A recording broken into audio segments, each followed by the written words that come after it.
Прывітанне ўсім слухачам і гледачам Еўрарадыё. Аўторак каля поўдня, менавіта 12:00 па мінскім часе. Гэта значыць, што ў нашай студыі Gender Gap, праграма прысвечаная гендерным стэрэатыпам, гендернаму разрыву, і наша госця Ірына Сідорская, гендерная экспертка, доктар навук. Прывітанне, Ірына. Прывітанне. Ну, сёння мы, дарэчы, пагаворым наўпрост пра гендерны разрыў, Gender Gap, таму што выйшаў новы індэкс, які вымярае.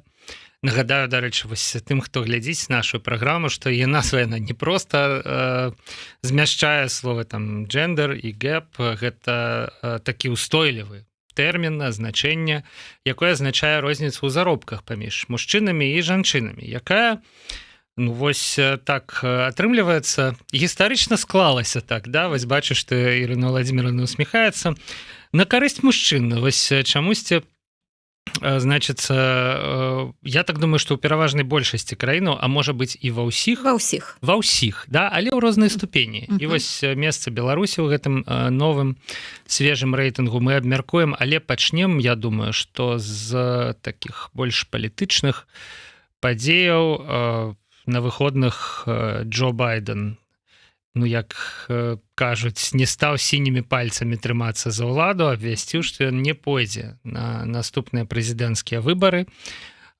Цяпер пытанне, хто яго падменіць, і, магчыма, гэта будзе Камала Харріс, яго віцэ-прэзідэнтка, якая не хавае прэзідэнцкіх амбіцый, але, ну, ёсць працэдуры, ёсць людзі, якія ў дэмакратычнай партыі Злучаных Штатах думаюць іначай. І вось гэта адзін аспект, да, пытання, ці гатовая Амерыка да прэзідэнткі жанчыны, які гэтае пытанне задавалі 8 гадоў таму падчас эпічнага батла Хілары Клінтон і Дональда Трампа. І гэтае пытанне пачынаюць задаваць цяпер. Ну і вось розныя мужчынскія ідэнтычнасці, да, Байден, які знайшоў сабе сілы сказаць: окей, ребята, сумленна сказаць, што ён наеўся гэтай улады, да, і адысці ў бок. Трамп, які ўсё ж такі ідзе ў прэзідэнты, ну і палітыкі з нашага рэгіёна, да, Пуцін і Лукашенка, якія адзін... Лукашенко это будзе 6-е выбары, здаецца, так, для Пуціна я калі шчыра не лічыў, але таксама лічба ўжо такая вялікая. У іх раз на 4 гады праходзяць выбары, так што ён часцей вымушаны перабірацца. З чаго пачнем? З якога з гэтых пытань? Давайте пачнем, напэўна, з Джо Байдена. Мне вельмі спадабалася, як вы сказалі, што ён не стаў трымацца сінімі пальцамі за ўладу, і мне здаецца, гэта вельмі значна. Вось зараз ужо пайшло такое абясцэньванне, што вось і так у яго дрэнна шлі справы, усе яму гаварылі вось пра тое, што трэба здымаць сваю кандыдатуру. Так, гэта было ўсё, і ціск значны на яго быў, але ён мог не прымаць такога рашэння. І вось калі мы, да, паглядзім на таго ж Лукашэнку, ну для яго б што было тое, што там аднапартыйцы, альбо там яшчэ там нейкія людзі гавораць, што вось ты дрэнна выглядаеш, там людзі не хочуць сябе. Для яго што? Гэта было б нейкім аргументам? Ну, зразумела, не. Ён бы вось і трымаўся бы далей за гэта. І таму вось я думаю, што, ну так, былі у Байдена фейлы значныя, ну, тут няма ніякіх як бы дыскусій, але ўсё ж такі юрыдычна, фармальна ён мог балатавацца, ён прайшоў усю гэтую канкурэнцыю, якая была унутрыпартыйная, і ён яе, ну, як бы сумленна перамог сваіх аднапартыйцаў, і як бы яго партыя, ну, вось выбрала, і ён мог ісці, але вось тое, што ён зрабіў, ну, я думаю, што гэта на самой справе увойдзе ў гісторыю, і гэта, ну, выбар мужнага чалавека на самой справе. Гэта выбар чалавека моцнага, і для яго вось гэтыя словы, што так будзе лепей для амерыканскага народа, што так будзе лепей для амерыканскай дэмакратыі, ну, я думаю, ён сапраўды так думае. А вось калі Лукашенко гаворыць пра тое, што любімую не аддаюць, ну я думаю, што ён таксама шчыры, але таму што любімая для яго гэта не Беларусь. Любімая думае гэта ўлада, вось за якую ён ухапіўся гэтымі сінімі пальцамі і не хоча яе аддаваць. І вось для яго так гэту любімую ўладу не аддаюць. І вось тут я згодная, у іх жа розніца больш за 10 гадоў, але я думаю, што Байден зараз прадэманстраваў больш сучасную мадэль паводзінаў, у яго значна больш сучасныя каштоўнасці, для яго вось любоў да радзімы, прыхільнасць дэмакратычным ідэалам, там зваротная сувязь ад грамадства. Гэта ўсё не пусты гук, для яго гэта на самой справе важна. Ну а Лукашенко паказвае сябе вось такім вельмі несучасным палітыкам, для якога ўлада гэта ўсё, і вось ніякія там пратэсты людзей яго не пераканаюць. І таксама вось гэтая прага да ўлады Лукашэнкі, вось нават не да грошай. Так, ён там, хоча жыць раскошна, гэта зразумела, але ўсё ж такі ўлада для яго галоўная, і вось магчымасць падпарадкоўваць іншых людзей, кантраляваць іншых людзей, вось пабудаваць такую сістэму, у якой як бы у кожнага ёсць свой камандзір, а ён галоўны камандзір. Гэта вось тое, што называецца мадэль гэтай мачызма, таксічнай маскуліннасці, а Байден, якому на самой справе 81 год, і які, такі вельмі сталы чалавек, ён павёў сябе па-сучаснаму. Для яго быць моцным лідарам, гэта значыць, на самой справе выбраць на карысць сваёй краіны, на карысць сваіх людзей, не трымацца за ўладу. Вось бачыце, вельмі трапная ацэнка, што Байден кажа, лепш для краіны будзе, калі я сыйду, а Лукашенко, который ўжо гадоў 15, мне здаецца, кажа, лепш для краіны будзе, калі я застануся. Да, і як быццам ніякіх іншых беларусаў і беларусак, якія вось могуць як бы гэтым займацца, няма. Што вось ён жа адзін, ён жа нарадзіўся прэзідэнтам, ён жа так лічыць. Я думаю, што ў нашых шыротах гэта можа быць успрынятая як слабасць.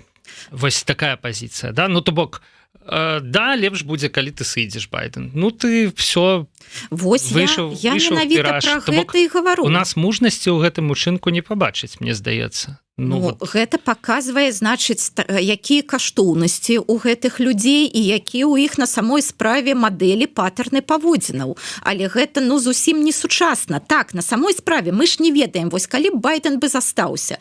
А што яшчэ можа за гэты 100 дзён адбыцца? Можа штосьці заўгодна. І мог Байден перамагчы? Мог. У яго мала шансаў было, але ўсё ж такі яны былі, і ён мог перамагчы. І ён мог уцепіцца гэтымі сінімі пальцамі і сказаць, не, я вось моцны лідар, я буду вось так. Але яшчэ раз, ён сучасны чалавек, і ён дэмакратычны чалавек. І мы ж таксама вось у гэтай студыі таксама вельмі шмат пра гэта гаварылі, што тая ж самая Святлана Ціханаўская, яна таксама спачатку думала, што яна не сильная, не моцная лідарка, таму што вось, значыць, яна эмпатычная, яна чуе людзей, яна хоча зрабіць так, як было добра для людзей.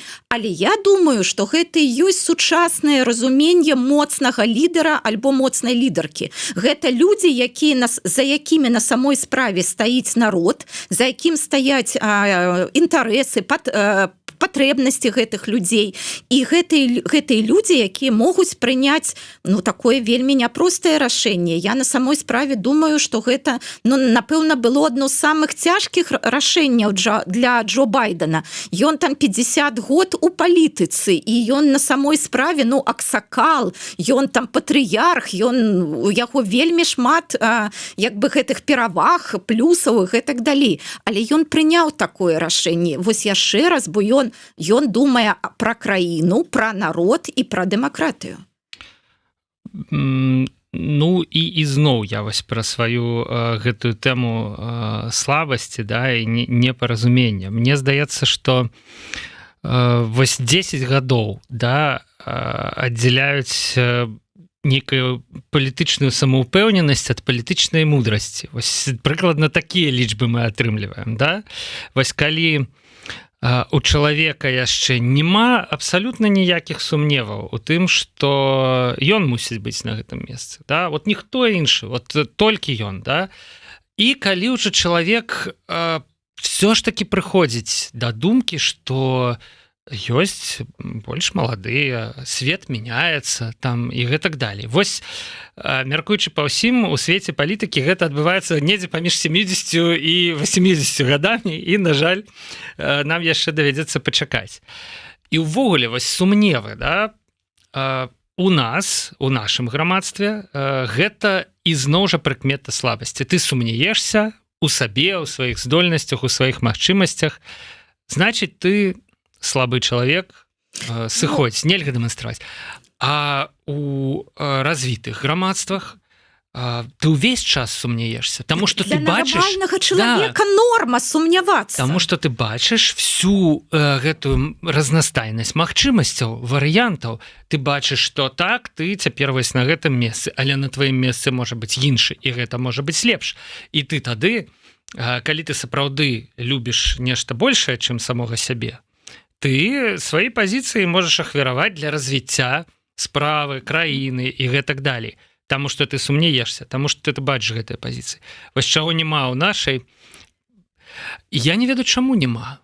Гэта ідзе ад таго, што ў нас вось траўмаванае грамадства рэпрэсіямі. Ці гэта ідзе ад таго, што грамадства траўмаванае яшчэ ў савецкі час, калі шмат людзей прайшло праз, напрыклад, турму і турэмны ўклад, і вось яны выносяць адтуль і перадаюць там дзецям, унукам вось гэтую пазіцыю пра тое, што ні кроку назад, да, то бок немагчыма просто праявіць нейкую прыкмету слабасці, цябе адразу там, я не ведаю, сажруць, апусцяць там і гэтак далей. Вось адкуль гэта бярэцца, на вашу думку? Я думаю, што ад адсутнасці канкурэнцыі, якая была за савецкім часам, і гэта ж, тады была вось гэты, нават такая таталітарная ідэалогія, нават не аўтарытарная, а таталітарная, і вось была гэта абсалютная ісціна, і гэта значыць усё такое чорна-белае, але нават савецкія часы ўсё ж такі рэфлексія, сумнеў,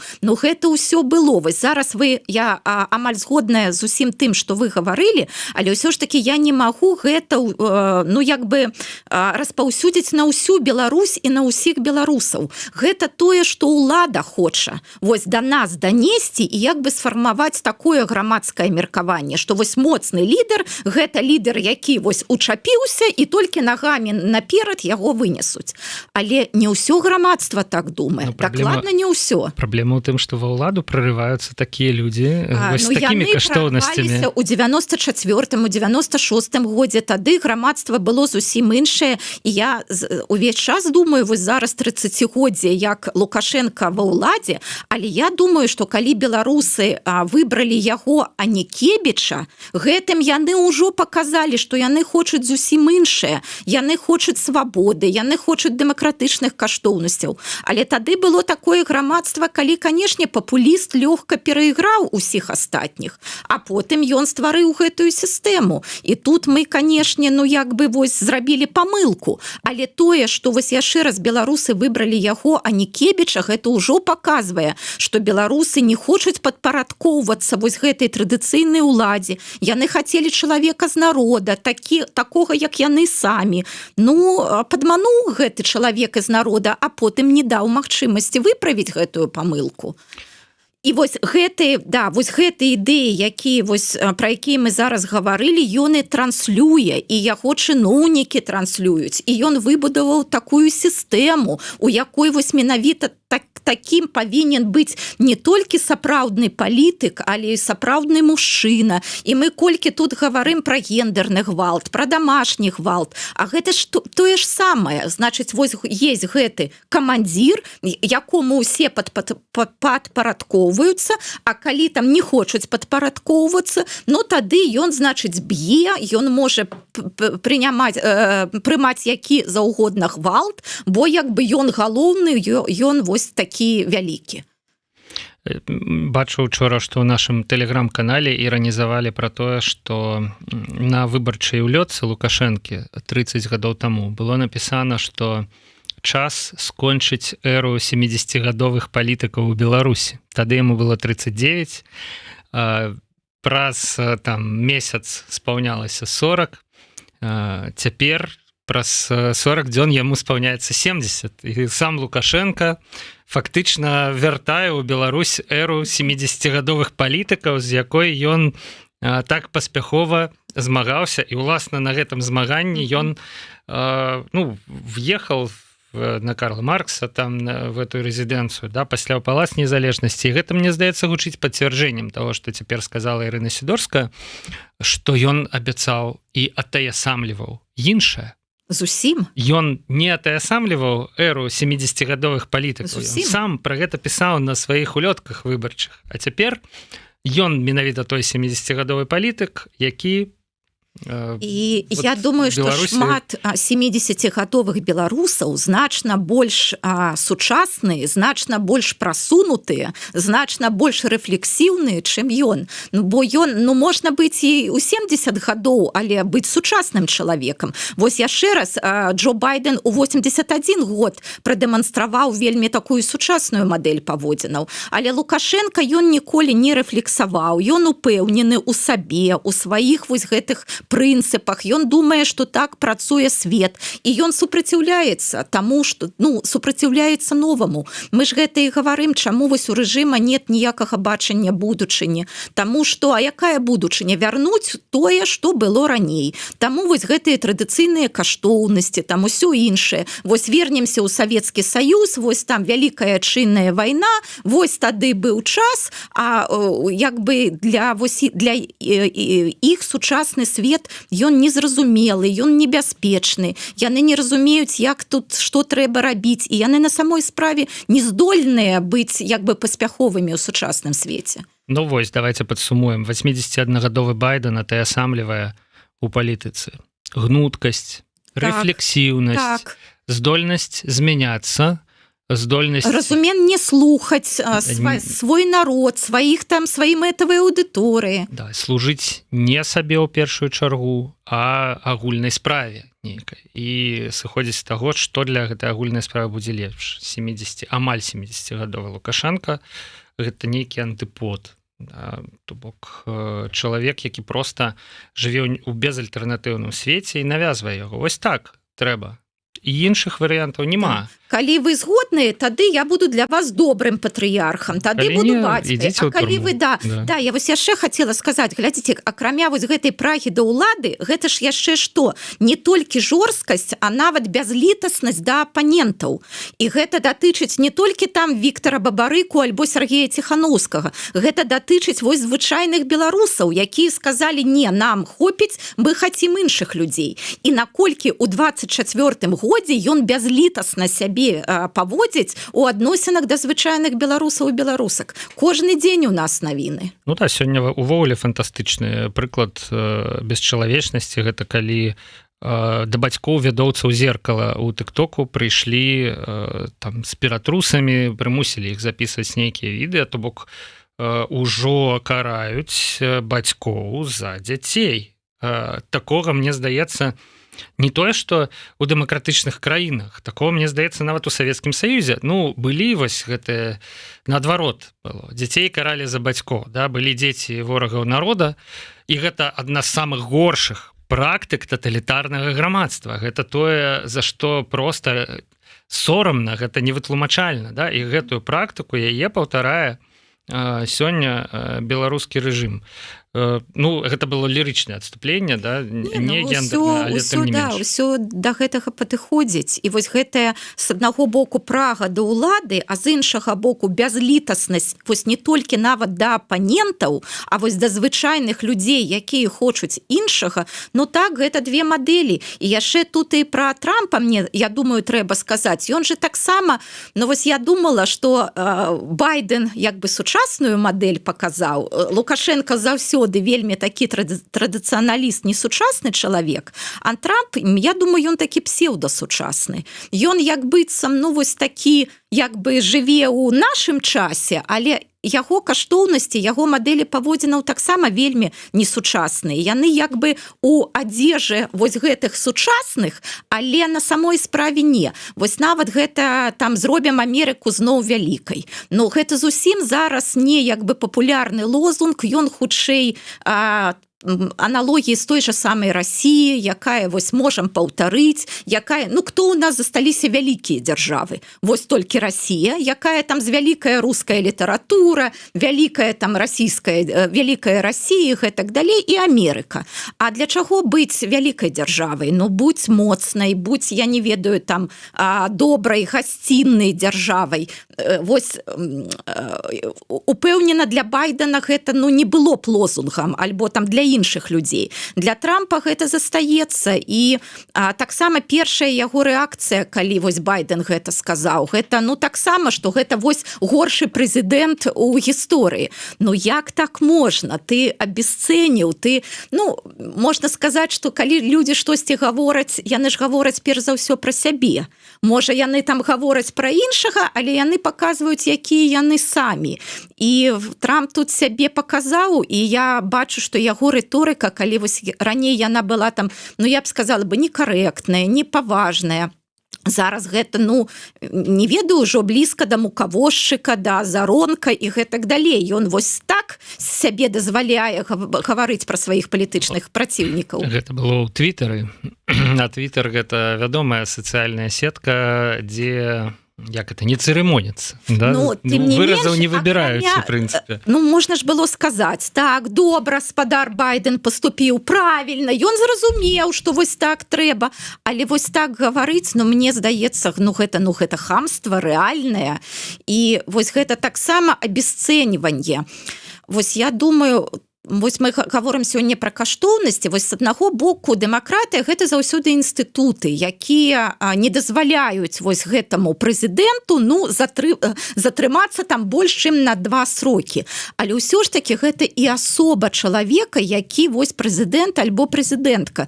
Яшчэ раз з таго, з чаго мы пачыналі, Байден мог не сыходзіць, але ён сышоў, ён прыняў такое рашэнне, і гэта яго свабода волі, яго адказнасць, яго каштоўнасці, і я думаю, што гэта на самой справе ўвойдзе ў гісторыю Амерыкі менавіта як мужныя паводзіны, як прыклад вось такога ну сучаснага правільнага рашэння.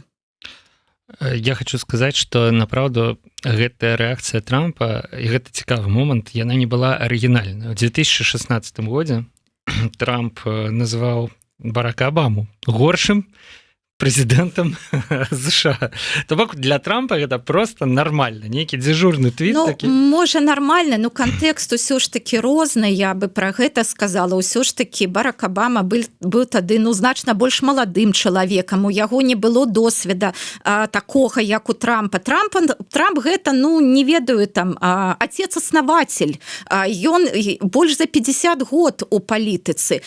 Але я б яшчэ сказала бы, вось просто можна толькі пра гэта сказаць. І зараз Байден яшчэ дзеючы прэзідэнт. І што адбылося з як бы з Трампам, калі ён гэта сказаў?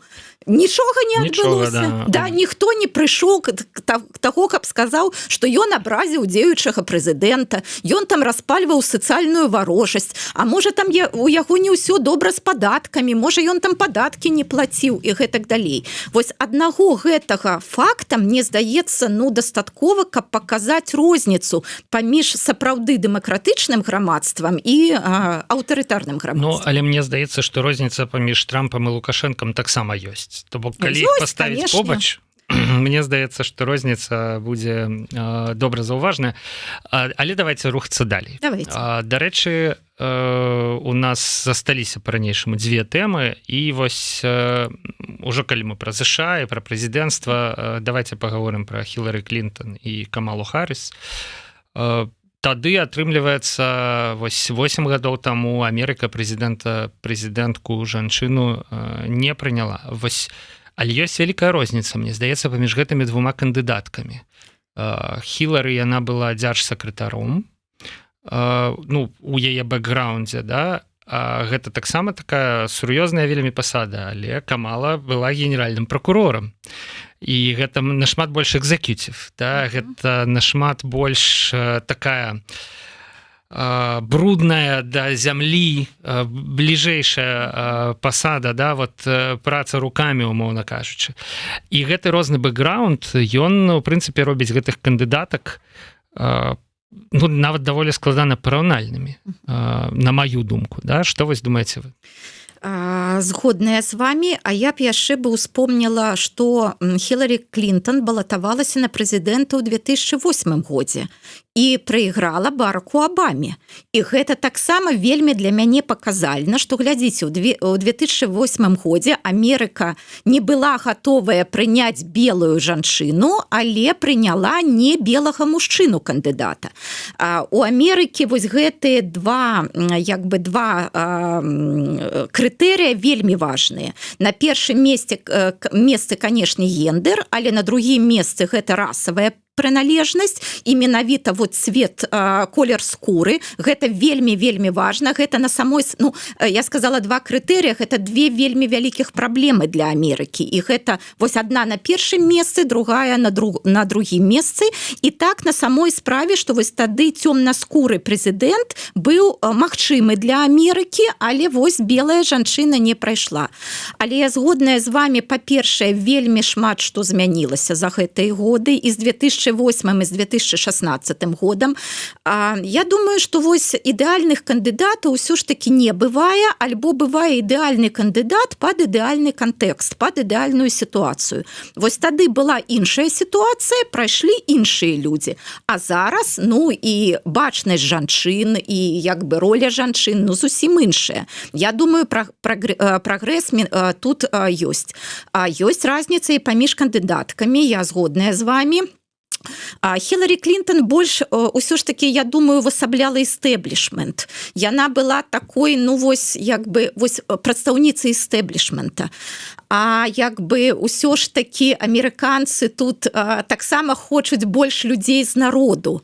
І тое, што зараз Камала Харрісон, яна не беласкурая жанчына, гэта, я думаю, для яе яшчэ адзін плюс, яшчэ адна перавага. То есть тыя, хто можа не захочуць выбіраць жанчыну, але яны захочуць выбіраць, ну, не эмігрантку, яна нарадзілася ўжо ў Злучаных Штатах Амерыкі, але яе бацькі былі эмігрантамі, і вось яны менавіта прыехалі.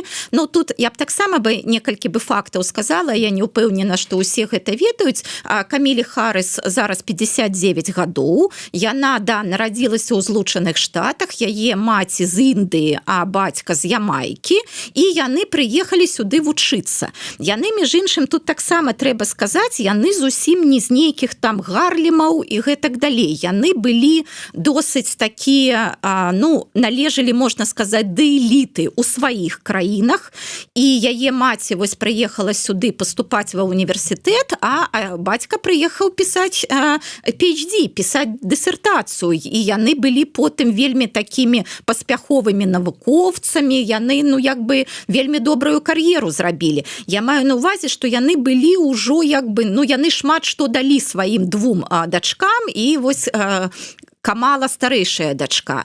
І таксама яны былі ў актывізме, яны ж і пазнаёміліся там, здаецца, на нейкім мітынгу, калі вось там яны былі супраць апартэіду, і сама вось Камала, яна з дзяцінства, яна ва ўсім у гэтым, яна і ў інтэлектуальным асяроддзі, і ў асяроддзі актывізму, для яе гэта было, ну, заўсёды вельмі натуральна. Яна атрымала добрую адукацыю, так, яна была пракуроркай, потым там пракуроркай округа Сан-Франциско, а потым вось генеральнай пракуроркай Флориды.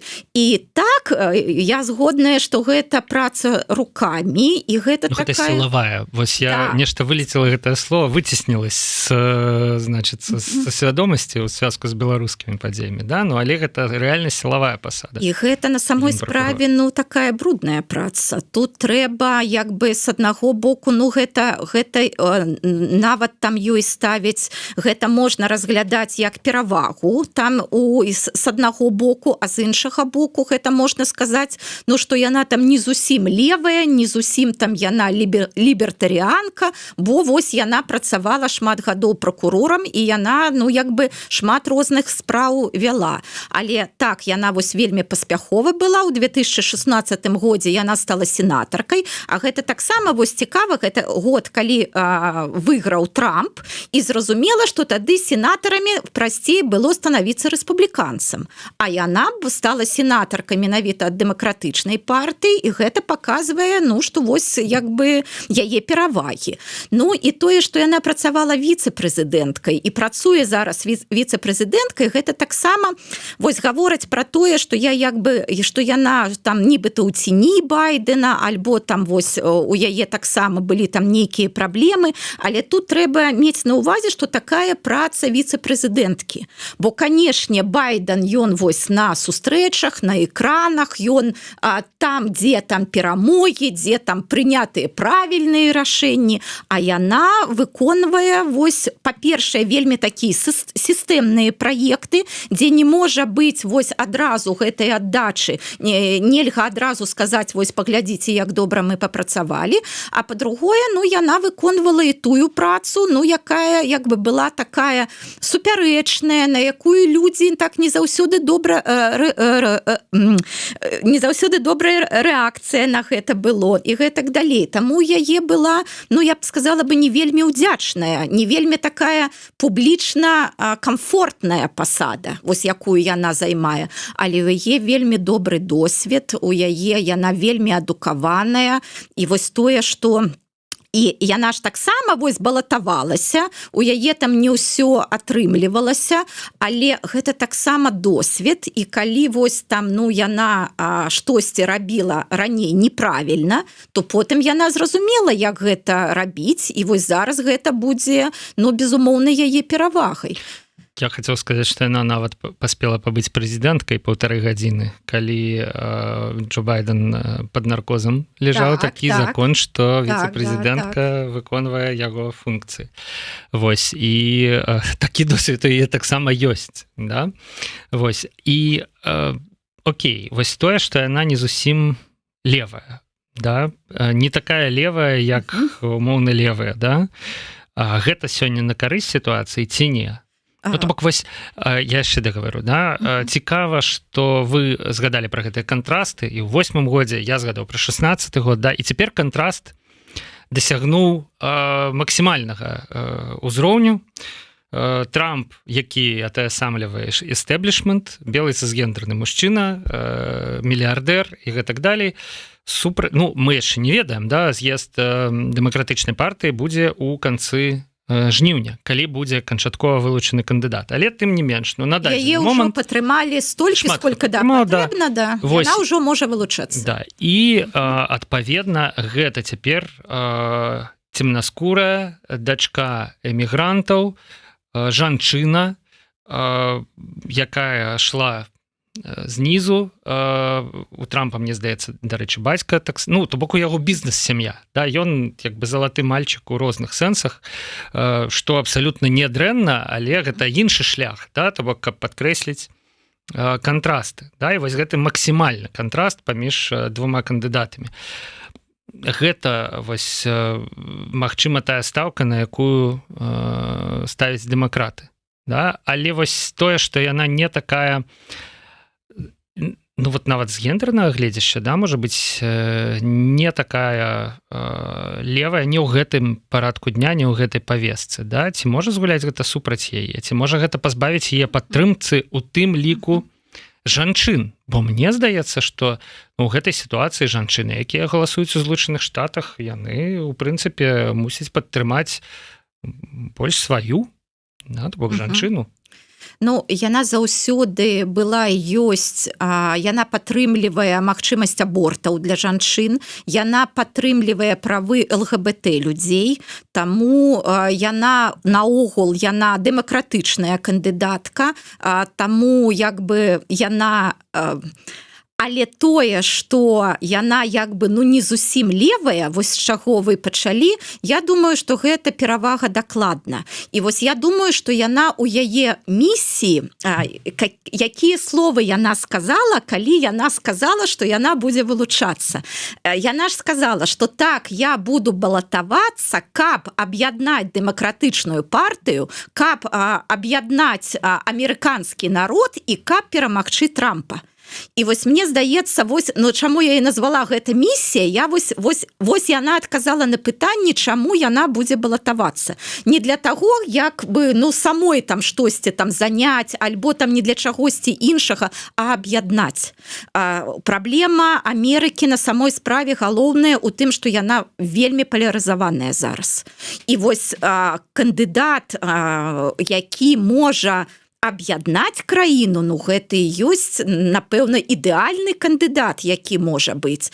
Так, яна разумее, вось, і калі яна працавала пракуроркай, таксама ж ёй там, ну, прыходзілася ісці на нейкія кампрамісы, кансэнсусы, бо яна была у выканаўчай уладзе, яна не у судебнай уладзе, яна, ну, прымала тыя рашэнні у сістэме, у якой сістэме яна працавала. І вось я думаю, што гэта чалавек, які разумее магчымасць, неабходнасць кансэнсуса, неабходнасць кампрамісаў, і яна зможа на іх ісці.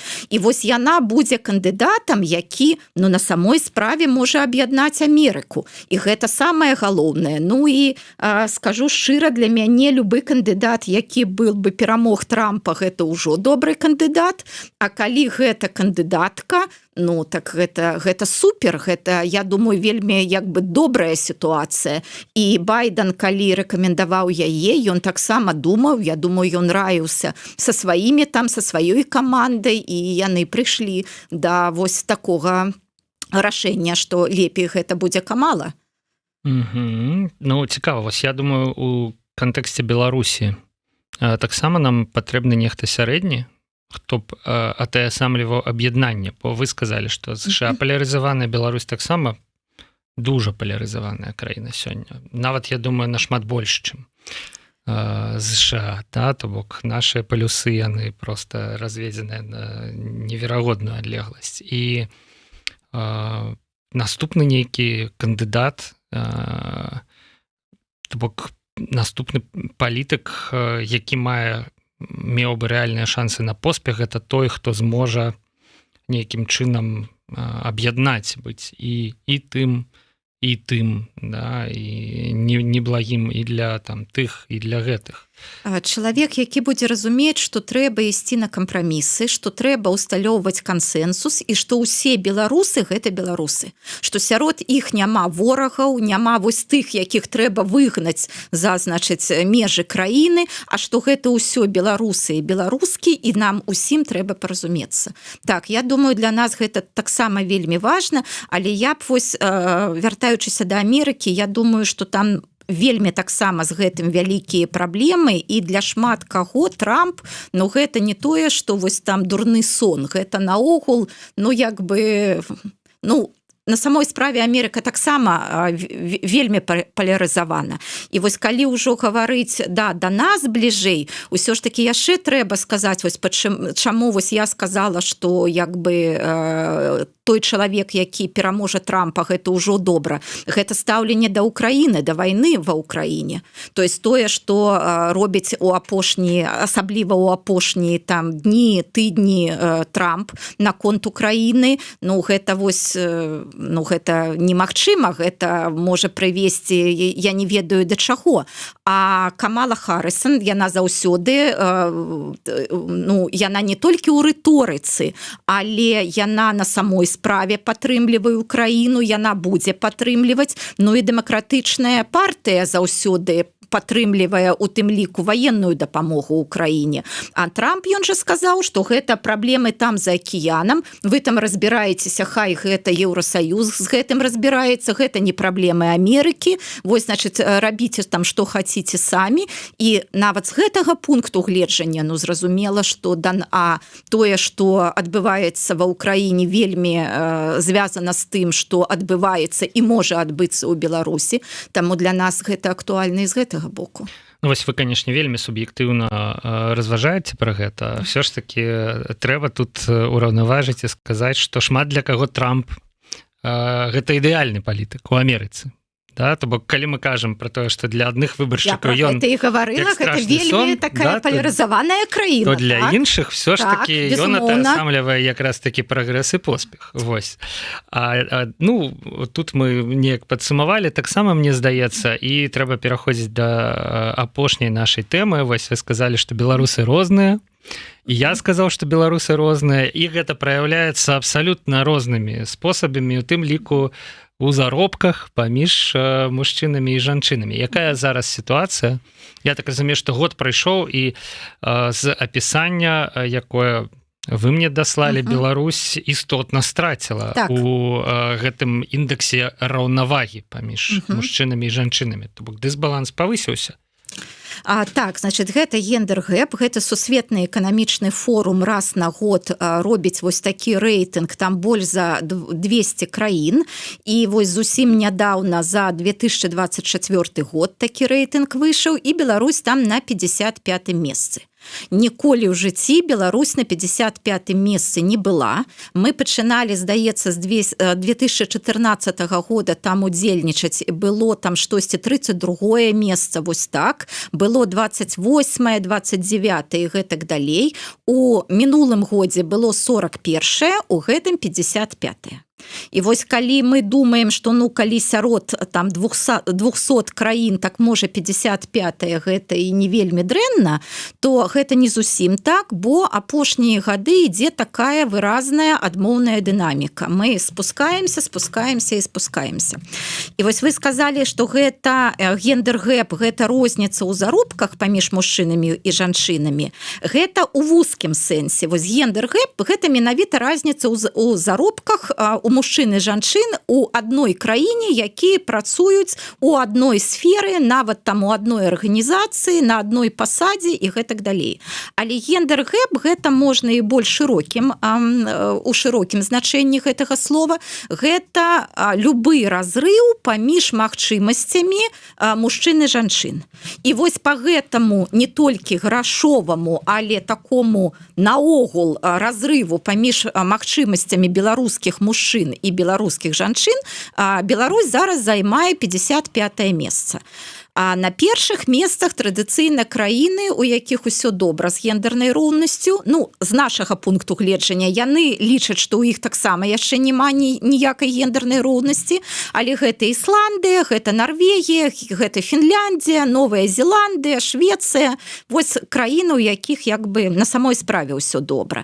І яшчэ там ёсць краіны, якія ў апошнія годы шмат чаго робяць, каб вось паменшыць гэты разрыв паміж магчымасцямі мужчын і жанчын.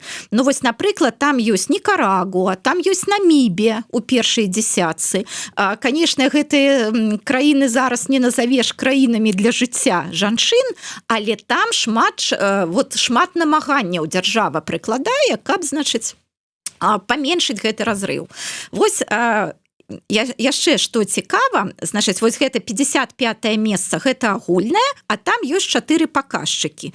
Медыцынскае становішча, потым гэта эканамічныя магчымасці, палітычныя магчымасці і адукацыя. Ну вось, давайте я вас прашу, як вы думаеце, вось сярод гэтых 4 паказчыкаў, дзе ў нас лепей, а дзе ў нас горш? Ну, улічваючы тое, што я ўжо даўно сачу, як улады маніпулююць статыстычнымі дадзенымі дзеля месцаў у міжнародных рэйтынгах. Я думаю, што ў адукацыі у нас можа быць нейкі прагрэс, нягледзячы на ўсе розныя рэпрэсіі. Магчыма, у медыцынскай сферы у нас можа быць нейкі прагрэс, таму што там яго можна штучна нейкім чынам Ну вось 50 стварыць. на 50. Вы абсалютна правільна сказалі пра медыцыну. У нас там нават першыя месцы мы падзяляем з іншымі краінамі, але мы там наверсе.